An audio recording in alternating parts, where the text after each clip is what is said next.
অনেক দিন আগের কথা। এক গ্রামে বাস করত এক গরিব কৃষক। সে ছিল খুবই দরিদ্র। দরিদ্রতার জন্য সে তার সংসার ঠিকমতো চালাতে পারতো না। এই জন্য শিয়াল এবং শিয়ালের বউয়ের মধ্যে প্রতিদিন অনেক ঝগড়া হতো।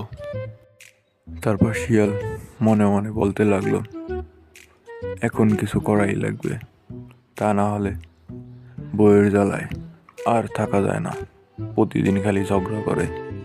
তারপর শিয়ালের সামনে জমি দেখে শিয়ালের মাথায় একটি বুদ্ধি আসলো। সে চিন্তা করলো, এই জমিতে যদি তরমুজ চাষ করি তাহলে আমার সব দুঃখ দুর্দশা দূর হয়ে যাবে। তারপর সে এই জমিতে তরমুজ চাষ করার সিদ্ধান্ত নিল। এরপর শিয়াল জমি পরিচর্যা করতে লাগলো এবং বাজার থেকে তরমুজ গাছ এনে জমিতে তরমুজ গাছ লাগাতে লাগলো। এরপর শিয়াল একটি একটি করে সবগুলো তরমুজ গাছ তার জমিতে লাগিয়ে ফেললো। তারপর শিয়াল 1 মাস পরে তার নিজের জমি দেখতে গেল। তারপর শিয়াল নিজের জমিতে গিয়ে অনেক ভালো তরমুজ দেখে খুবই খুশি হলো। তারপর শিয়াল মনে মনে বলতে লাগলো, আর কিছুদিন গেলেই তরমুজগুলো বাজারে বিক্রি করার উপযোগী হবে। এই সব কথা বলে শিয়াল মনের আনন্দে চলে যেতে লাগলো। অন্যদিকে শিয়ালের একই গ্রামে বাস করতে একটি চোর ও চালাক নেকড়ে।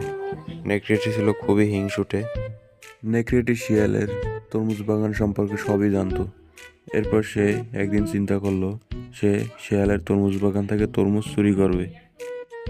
এরপর একদিন একটি ডাইনি শিয়ালের তরমুজ বাগানের উপর থেকে উড়ে যাচ্ছিল।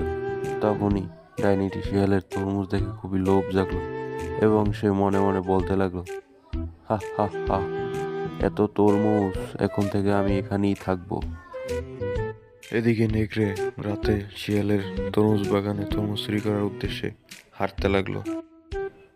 এরপর যখন নেকড়েটি শিয়ালের বাগানে গেল তরমুজ চুরি করতে, তখনই হঠাৎ তরমুজ বাগানের মধ্যে থেকে একটি ডাইনি এসে নেকড়েকে বলল, হা হা হা, তোর এত বড় সাহস, তরমুজ চুরি করতে এসেছিস, আজকে আমি তোকে খাবো।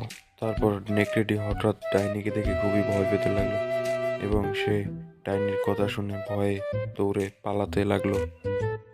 এরপর শিয়াল 1 সপ্তাহ পরে নিজের তরমুজ বাগানে আসতে লাগলো। এসে শিয়াল দেখলো তার অধিকাংশ তরমুজই কমে গেছে। তারপর শিয়ালের মনে সন্দেহ জাগলো। সে ভাবতে লাগলো রাতে হয়তো কেউ তরমুজ চুরি করে। এরপর শিয়াল একদিন রাতে তরমুজ বাগান পাহারা দেওয়ার কথা চিন্তা করতে লাগলো। যেই কথা সেই কাজ।